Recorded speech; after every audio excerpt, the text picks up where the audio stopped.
दोस्तों, आप जानते हैं, युद्ध सिर्फ तलवारों और बंदूकों से नहीं जीता जाता। असली जीत वो होती है जो बिना खून खराबे के हासिल हो। यही है चाणक्य नीति का असली रहस्य। चाणक्य वो महान राजनीतिज्ञ जिसने सिर्फ अपनी बुद्धि और नीतियों से महान सम्राट चंद्रगुप्त मौर्य का साम्राज्य खड़ा कर दिया। सोचिए, अगर शत्रु को बिना लड़े ही पराजित किया जा सके तो कैसा हो। यही सवाल हमें चाणक्य की नीतियों की तरफ ले जाता है। चाणक्य की नीतियां समय की कसौटी पर खरी उतरी हैं और आज भी उतनी ही प्रभावी हैं जितनी उनके समय में थीं। ये नीतियां सिर्फ राजनीति या साम्राज्य निर्माण तक सीमित नहीं हैं, ये हमारे व्यक्तिगत जीवन में भी उतनी ही कारगर हैं।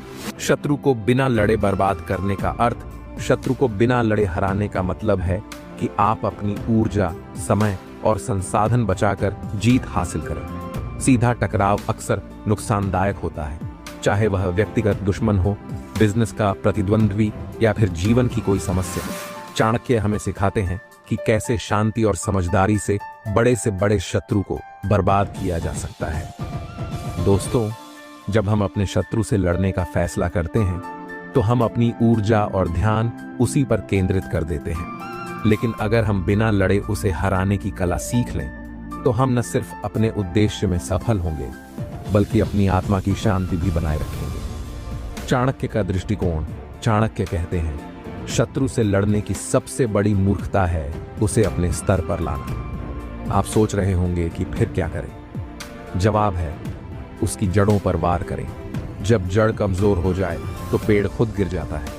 यही चाणक्य नीति है। दोस्तों, इस सीरीज में हम बात करेंगे चाणक्य की उन 12 नीतियों की जो आपको शत्रु को बिना लड़े हराने का हुनर सिखाएंगी। हर नीति को हम विस्तार से समझेंगे, उसे आज के जीवन से जोड़ेंगे ताकि आप उसे अपनी जिंदगी में इस्तेमाल कर सकें। आधुनिक जीवन में चाणक्य की नीतियों का महत्व सोचिए। आपका ऑफिस में कोई ऐसा सहयोगी है जो आपको नीचा दिखाने की कोशिश करता है, या फिर कोई पड़ोसी जो आपकी खुशियों में खलल डालता है। ऐसे में क्या आप हर बार उनसे लड़ेंगे या फिर चाणक्य की नीतियों से उन्हें चुपचाप बर्बाद कर देंगे? मित्रों, चाणक्य नीति सिर्फ युद्ध और राजनीति तक सीमित नहीं है, यह हमारे रोजमर्रा के जीवन में भी उतनी ही उपयोगी है। चाहे वह करियर हो, रिश्ते हो या फिर निजी समस्याएं, हर जगह ये नीतियां कारगर साबित हो सकती हैं। मित्रों, चाणक्य ने कहा है, शत्रु को हराने के लिए सबसे पहले उसे भ्रमित करो।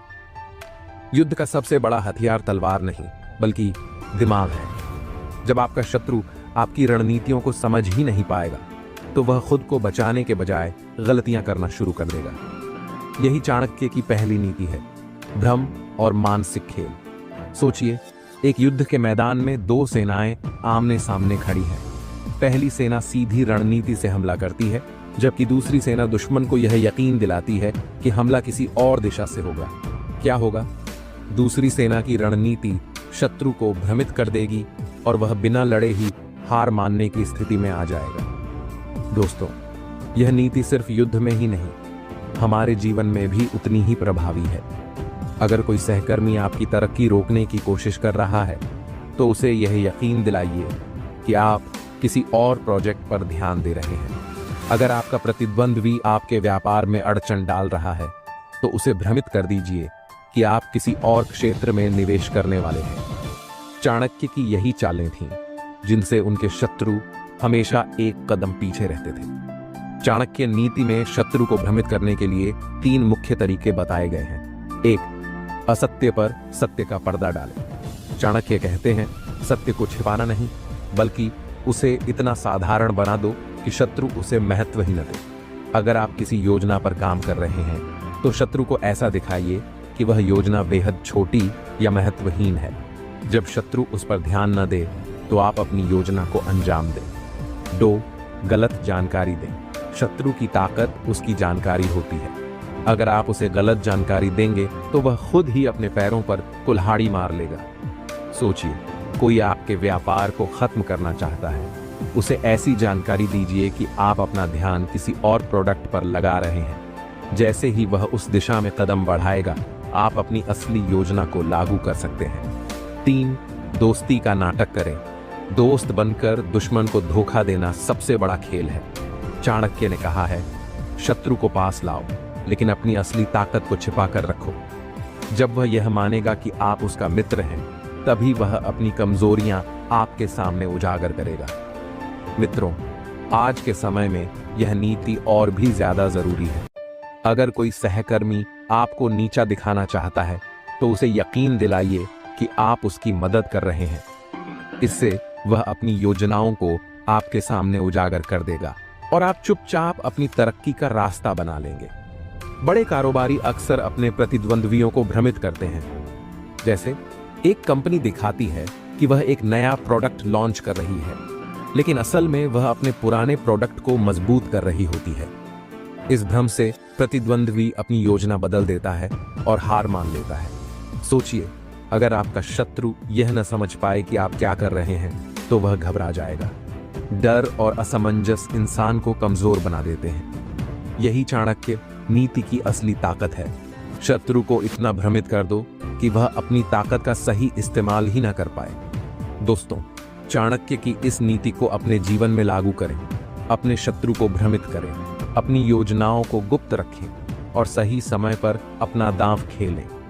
मित्रों, चाणक्य कहते हैं, हर शत्रु की हार उसकी अपनी कमजोरी में छिपी होती है। अगर आप उसकी कमजोरियों को पहचान लें और उन्हें अपने पक्ष में इस्तेमाल करें, तो बिना लड़े ही उसे हराया जा सकता है। युद्ध का मैदान सिर्फ तलवारों से नहीं, बल्कि रणनीतियों से जीता जाता है। शत्रु की ताकत पर हमला करने से बेहतर है कि उसकी कमजोरियों को निशाना बनाया जाए। यही चाणक्य की तीसरी नीति है। सोचिए, आप किसी खेल में हैं। अगर आप अपने प्रतिद्वंद्वी की कमजोरियों को जानते हैं, तो आप आसानी से जीत सकते हैं। जैसे अगर आप जानते हैं कि क्रिकेट में आपके विरोधी खिलाड़ी की फील्डिंग कमजोर है, तो आप उसे वही खेलने पर मजबूर करेंगे। जीवन में भी यही सिद्धांत लागू होता है। शत्रु की कमजोरियों को समझकर आप उसे ऐसे जाल में फंसा सकते हैं जहां से वह निकल ही न सके। शत्रु की कमजोरियों को पहचानने के 4 कदम। 1, शत्रु की गतिविधियों पर नजर रखें। चाणक्य कहते हैं, शत्रु की हर चाल पर नजर रखो। उसकी आदतें, फैसले और व्यवहार उसकी कमजोरियों को उजागर करते हैं। अगर आपका शत्रु जल्दी गुस्सा हो जाता है, तो यह उसकी कमजोरी है। अगर वह किसी चीज के प्रति लालची है, तो आप उस लालच का इस्तेमाल कर सकते हैं। उदाहरण, मान लीजिए आपका शत्रु आपकी कंपनी से आगे बढ़ना चाहता है। अगर आप देख लें कि वह बिना जांचे परखे बड़े सौदों पर साइन करता है, तो आप उसे ऐसी डील में उलझा सकते हैं जो उसे नुकसान पहुंचाए। 2, उसकी ताकत को समझें और उसमें कमजोरी ढूंढें। हर ताकत के पीछे कमजोरी छिपी होती है, बस सही नजरिया चाहिए। अगर शत्रु को अपने धन पर गर्व है, तो उसकी कमजोरी उसकी खुद की अति आत्मविश्वास है। अगर वह अपनी प्रसिद्धि पर निर्भर है, तो उसे उसकी छवि बिगाड़ने से हराया जा सकता है। 3, उसके करीबियों से जानकारी लें। चाणक्य कहते हैं, शत्रु की जानकारी उसके मित्रों से ज्यादा अच्छे से कोई नहीं दे सकता। अगर आप उसके करीबी लोगों से जुड़ जाएं, तो आपको वह जानकारी मिल सकती है जो उसे बर्बाद करने के लिए जरूरी है। ध्यान रखें, यह काम चुपचाप और बड़ी समझदारी से करें। 4, उसकी जरूरतों और इच्छाओं को समझें। हर इंसान की कोई ना कोई कमजोरी होती है, पैसा, शक्ति या सम्मान। अगर आप उसके उद्देश्य और इच्छाओं को समझ लें, तो आप उन पर चोट कर सकते हैं। चाणक्य नीति का मूल मंत्र है, शत्रु को उसकी खुद की इच्छाओं का गुलाम बनाओ। शत्रु की कमजोरी को हथियार बनाएं, लालच का जाल बिछाएं। लालच हर इंसान की सबसे बड़ी कमजोरी है। अगर आपका शत्रु लालची है, तो उसे ऐसा लालच दीजिए जो उसे गहरे जाल में फंसा दे। उदाहरण, अगर आपका व्यापारिक प्रतिद्वंद्वी अधिक मुनाफे के पीछे भागता है, तो उसे ऐसी डील ऑफर करें जो सतही रूप से आकर्षक हो, लेकिन गहराई में नुकसानदेह हो। गुस्से का फायदा उठाएं। जो गुस्से में है, वह अपनी समझ खो देता है। अगर आपका शत्रु जल्दी गुस्सा करता है, तो उसे ऐसे हालात में डालिए जहां वह खुद ही अपनी गलतियां करे। चाणक्य कहते हैं, गुस्सा इंसान को अपनी कब्र खुद खोदने पर मजबूर कर देता है। उसकी कमजोरी को सार्वजनिक करें।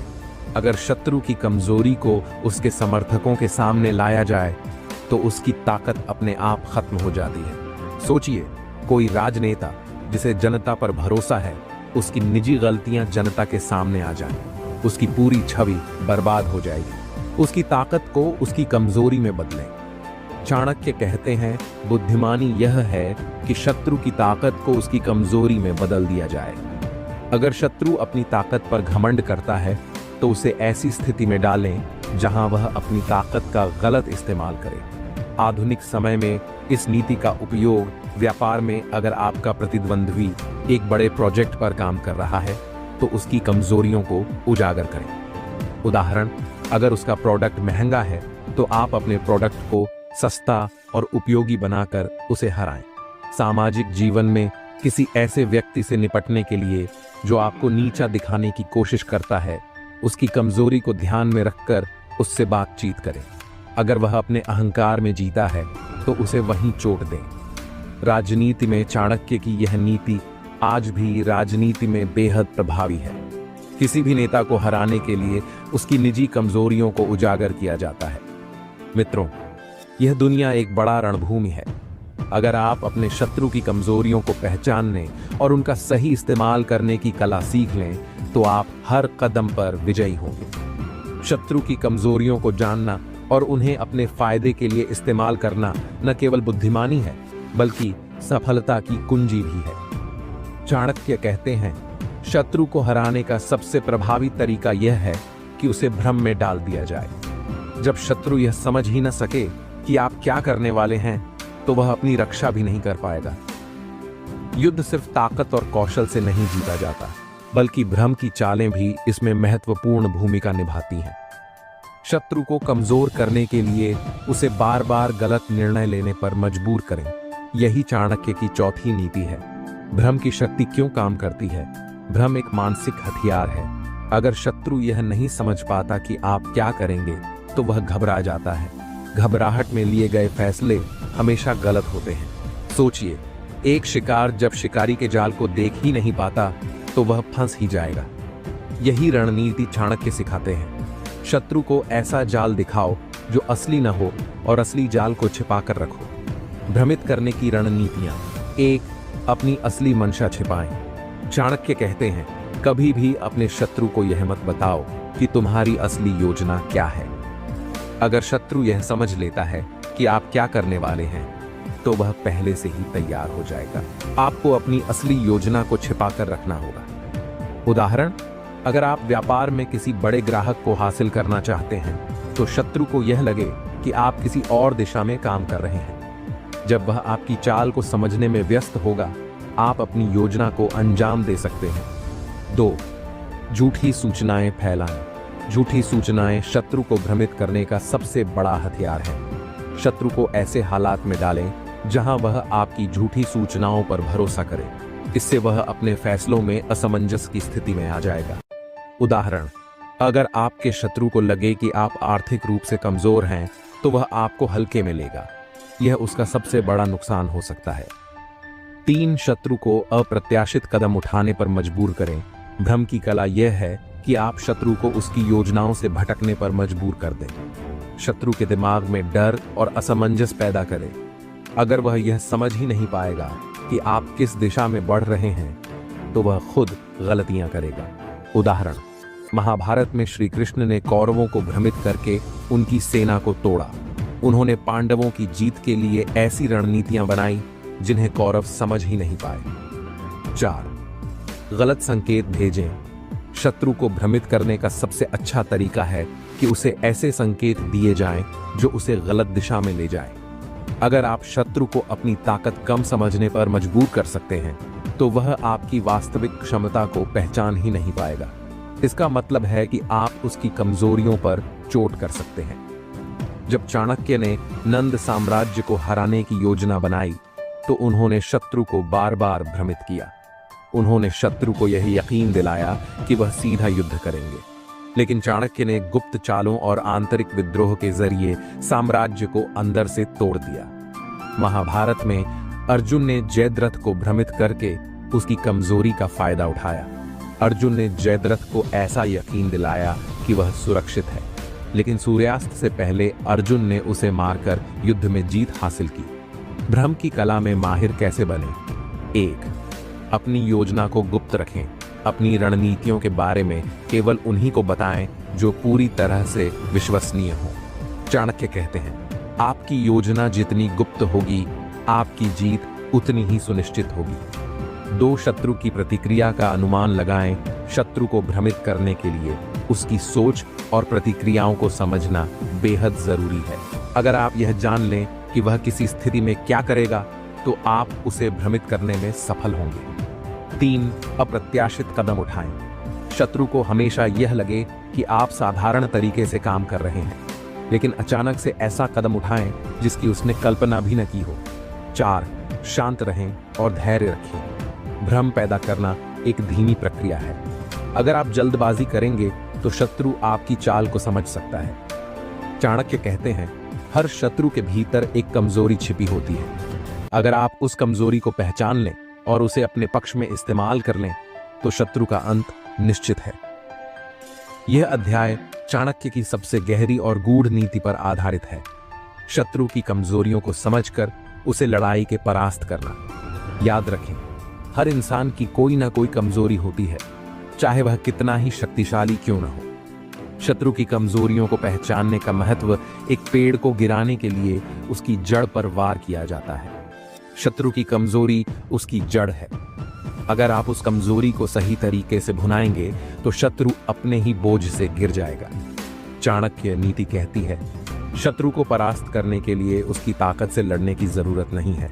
उसकी कमजोरी पर वार करो और वह खुद ही हार मान लेगा। शत्रु की कमजोरियां कैसे पहचानें? उसकी आदतें और स्वभाव देखें। हर इंसान की कुछ आदतें ऐसी होती हैं जो उसे कमजोर बनाती हैं। कोई क्रोधी होता है, कोई लालची, कोई स्वाभिमान में अंधा। अगर आपका शत्रु लालच का शिकार है, तो आप उसे ऐसे प्रलोभन में फंसा सकते हैं जो उसे कमजोर बना दे। उदाहरण, अगर शत्रु धन का लोभी है, तो उसे ऐसे प्रस्ताव में उलझाएं जो उसकी ताकत को कम कर दे। उसके आसपास के लोगों से जानकारी लें। चाणक्य कहते हैं कि शत्रु की ताकत उसके सहयोगियों में होती है। उन लोगों से जानकारी जुटाएं जो शत्रु के करीब है। अक्सर शत्रु के सहयोगी उसकी कमजोरियों के गवाह होते हैं। उसकी असफलताओं का अध्ययन करें। जो व्यक्ति असफल होता है, उसकी असफलताएं उसकी कमजोरियों को उजागर करती हैं। शत्रु की पुरानी असफलताओं का विश्लेषण करें। जानें कि वह कहां और क्यों चूका। उसके अहंकार को समझें। अहंकार हर इंसान की सबसे बड़ी कमजोरी होती है।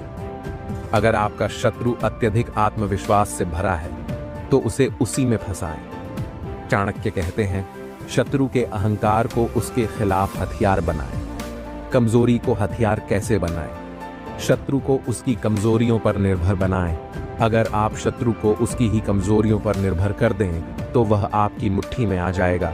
अगर वह लालची है, तो उसे लालच का शिकार बनाएं। अगर वह क्रोधी है, तो उसे उकसाकर गलतियां करने पर मजबूर करें। उदाहरण, अगर आपका शत्रु क्रोध में निर्णय लेता है, तो उसे ऐसा महसूस कराएं कि उसकी हर चाल विफल हो रही है। इससे वह जल्दबाजी में गलत फैसले लेगा। कमजोर पहलुओं पर चोट करें। शत्रु को उसकी सबसे कमजोर स्थिति में हराना आसान होता है। अगर वह आर्थिक रूप से कमजोर है, तो उसकी वित्तीय स्थिति को और खराब करने की योजना बनाएं। अगर वह सामाजिक रूप से कमजोर है, तो उसके खिलाफ जनमत तैयार करें। कमजोरी का सबसे अच्छा उपयोग तब होता है जब आप उसे शत्रु की ताकत के रूप में पेश करें। शत्रु को यह विश्वास दिलाएं कि उसकी कमजोरी ही उसकी ताकत है। इससे वह गलत दिशा में काम करेगा। अगर शत्रु को यह लगे कि वह सुरक्षित है, तो वह सावधानी छोड़ देगा। उसे ऐसा महसूस कराएं कि आप उसके खिलाफ कुछ नहीं कर रहे हैं, और जैसे ही वह असावधान हो, उसकी कमजोरी पर वार करें। जब चाणक्य ने चंद्रगुप्त मौर्य को प्रशिक्षित किया, तो उन्होंने नंद साम्राज्य की कमजोरी को पहचानकर उसे पराजित किया। नंद राजा का लालच और अपने मंत्रियों पर अत्यधिक भरोसा उसकी सबसे बड़ी कमजोरियां थीं। चाणक्य ने इन्हीं कमजोरियों का इस्तेमाल करके साम्राज्य को गिरा दिया। रामायण में भगवान राम ने रावण की कमजोरी को समझकर ही उसे हराया। रावण का सबसे बड़ा दोष उसका अहंकार और सीता को लेकर मोह था। भगवान राम ने उसे उसके ही अहंकार में उलझाकर पराजित किया। चाणक्य नीति कहती है, पहले शत्रु की पूरी जानकारी जुटाओ, फिर उसकी कमजोरियों पर हमला करो। बिना सोचे समझे कोई कदम न उठाएं। हर योजना को बार बार परखें। कमजोरियों का उपयोग तभी सफल होता है जब आप सही समय पर वार करें। धैर्य रखें, सही अवसर का इंतजार करें। चाणक्य कहते हैं कि अगर आप अपनी कमजोरियों को छिपा सकते हैं तो शत्रु आपकी चालों को कभी नहीं समझ सकेगा। खुद को कमजोर दिखाएं, लेकिन भीतर से मजबूत बने। शत्रु के खिलाफ लड़ाई में आपके साथ के लोग आपकी सबसे बड़ी ताकत है। उनकी मदद से शत्रु की कमजोरियों की जानकारी जुटाएं। टीम वर्क से अपनी योजनाओं को अंजाम दें। चाणक्य कहते हैं, सबसे बड़ी जीत वही है जिसमें शत्रु खुद ही हार मान ले और आत्मसमर्पण करने पर मजबूर हो जाए। बिना हथियार उठाए जो युद्ध जीता जाए वह सबसे श्रेष्ठ विजय है। यह अध्याय चाणक्य नीति के उस अमोघ सूत्र पर आधारित है जो शत्रु को मानसिक और भावनात्मक रूप से इस कदर कमजोर कर देता है कि वह खुद को हराने पर मजबूर हो जाता है। यह न केवल बुद्धिमत्ता और धैर्य की मांग करता है, बल्कि रणनीति की कला को उच्चतम स्तर पर ले जाता है। बिना लड़ाई के जीतना सबसे आसान और सस्ता तरीका है। इससे न तो आपका समय बर्बाद होता है और न ही आपकी ताकत। शत्रु स्वयं आपकी शर्तों पर आत्मसमर्पण करता है। जो शत्रु हार मान लेता है वह फिर से उठने की हिम्मत नहीं करता। आत्मसमर्पण करने वाला शत्रु मानसिक रूप से कमजोर हो जाता है। वह दोबारा आपके खिलाफ खड़ा होने की सोच भी नहीं सकता। चाणक्य कहते हैं कि ऐसी जीत से आपकी प्रतिष्ठा बढ़ती है और आपके दुश्मनों के बीच खौफ पैदा होता है। इससे भविष्य में कोई भी आपके खिलाफ कदम उठाने से पहले 100 बार सोचेगा। शत्रु को आत्मसमर्पण करने पर मजबूर करने की रणनीतियां। 1, भ्रम पैदा करें। शत्रु को उसकी ताकत और कमजोरियों के बीच उलझा दो। शत्रु को यह महसूस कराएं कि आपकी शक्ति असीमित है। उसकी योजनाओं को विफल करते रहें ताकि वह आत्मविश्वास खो दे। उदाहरण, अगर शत्रु आपके खिलाफ एक योजना बना रहा है तो उसके आसपास यह अफवाह फैलाएं कि आप उसकी हर चाल से वाकिफ हैं। इससे वह मानसिक रूप से कमजोर होगा। 2, उसे अलग थलग कर दो। चाणक्य कहते हैं, शत्रु को कमजोर करने का सबसे अच्छा तरीका है उसे उसके सहयोगियों से अलग कर देना। शत्रु के दोस्तों और सहयोगियों को अपनी ओर मोड़ें। एक बार शत्रु अकेला पड़ जाए तो वह खुद ही हार मान लेगा। 3, उसकी शक्ति के स्रोत को खत्म करें। शत्रु की ताकत उसके संसाधनों से होती है। अगर शत्रु आर्थिक रूप से मजबूत है तो उसके धन के स्रोत पर वार करें। अगर वह अपनी सेना या समर्थन पर निर्भर है तो उसमें फूट डालें। 4, उसके विकल्पों को खत्म कर दें। जब शत्रु को यह लगे कि उसके पास बचने का कोई रास्ता नहीं है तो वह आत्मसमर्पण कर देगा। उसे चारों तरफ से घेर लें। उसके हर विकल्प को बंद कर दें। 5, मनोवैज्ञानिक दबाव बनाएं। चाणक्य कहते हैं कि शत्रु की सबसे बड़ी कमजोरी उसका डर है। शत्रु को यह महसूस कराएं कि वह किसी भी सूरत में जीत नहीं सकता। उसके डर को बढ़ावा दें ताकि वह मानसिक रूप से टूट जाए। जब शत्रु हार मान ले तो सुनिश्चित करें कि वह आपकी शर्तों को स्वीकार करे। उसे ऐसा एहसास दिलाएं कि आत्मसमर्पण करना ही उसके लिए सबसे अच्छा विकल्प है।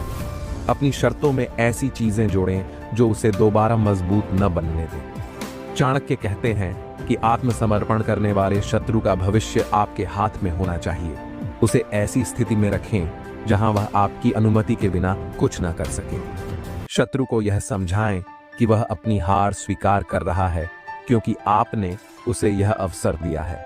इससे वह आपके प्रति कृतज्ञ महसूस करेगा और दोबारा आपके खिलाफ खड़ा नहीं होगा।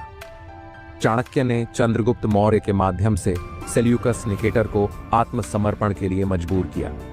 चाणक्य ने सेल्यूकस को उसके कमजोर राजनीतिक स्थिति में फंसा दिया। सेल्यूकस ने अंततः चंद्रगुप्त से संधि कर ली और अपनी बेटी का विवाह तक प्रस्तावित किया। महाभारत में भगवान कृष्ण ने शांति दूत के रूप में कौरवों को मानसिक रूप से पराजित कर दिया था। उन्होंने दुर्योधन के अहंकार को इस कदर बढ़ावा दिया कि वह गलत निर्णय लेता गया। अंत में कौरव अपनी हार को स्वीकार करने पर मजबूर हुए। व्यावहारिक सुझाव 1, धैर्य और समझदारी से काम लें। शत्रु को आत्मसमर्पण करने में समय लगता है। जल्दबाजी में कोई कदम न उठाएं। हर कदम सोच समझ कर उठाएं। धैर्य बनाए रखें। 2, शत्रु को विकल्प दिखाएं लेकिन सही रास्ता छिपाएं उसे यह महसूस कराएं कि उसके पास बचने का एक ही रास्ता है, आपकी शर्तों को मानना। 3. अपनी ताकत का प्रदर्शन करें। शत्रु को अपनी शक्ति का एहसास कराएं, लेकिन उसकी सीमा दिखाएं। शत्रु को यह न लगे कि वह पूरी तरह खत्म हो चुका है। उसे केवल यह दिखाएं कि आपकी शक्ति उससे कहीं अधिक है। 4. जीत के बाद भी सतर्क रहें। चाणक्य कहते हैं कि आत्मसमर्पण के बाद भी शत्रु पर नजर रखें। सुनिश्चित करें कि वह दोबारा ताकतवर न बने। उसे अपने नियंत्रण में रखें। मित्रों, चाणक्य की नीति हमें सिखाती है कि युद्ध केवल हथियारों से नहीं जीता जाता। सबसे बड़ी जीत वही है जिसमें शत्रु बिना लड़े ही हार मान ले। बिना लड़ाई के जीतना आपकी बुद्धिमत्ता का प्रमाण है। शत्रु को इतना कमजोर कर दें कि वह आपके सामने घुटने टेक दे। तो मित्रों, चाणक्य की इन नीतियों को अपनाएं। अपने शत्रु को हराने के लिए ताकत से ज्यादा बुद्धि का इस्तेमाल करें। यह न केवल आपको विजयी बनाएगा, बल्कि आपको वह सम्मान भी दिलाएगा जिसका आप हकदार हैं।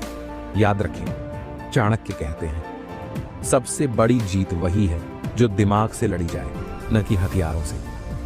मित्रों, चाणक्य नीति हमें सिखाती है कि जीवन की हर चुनौती का समाधान हमारे विवेक, धैर्य और सही रणनीति में छिपा है। अगर आप भी अपनी जिंदगी में शत्रुओं को मात देकर विजेता बनना चाहते हैं, तो हमारी चाणक्य इंस्पायर्ड चैनल को अभी सब्सक्राइब करें। यहाँ आपको चाणक्य की ऐसी गहरी और प्रभावशाली नीतियां मिलेंगी जो न सिर्फ आपके जीवन को बदल देंगी, बल्कि आपको एक सफल और शक्तिशाली व्यक्तित्व बनाएंगी। हर वीडियो में हम आपको चाणक्य की प्राचीन शिक्षाओं को आज के युग के हिसाब से प्रस्तुत करेंगे। तो देर किस बात की, सब्सक्राइब करें, वीडियो देखें और अपने जीवन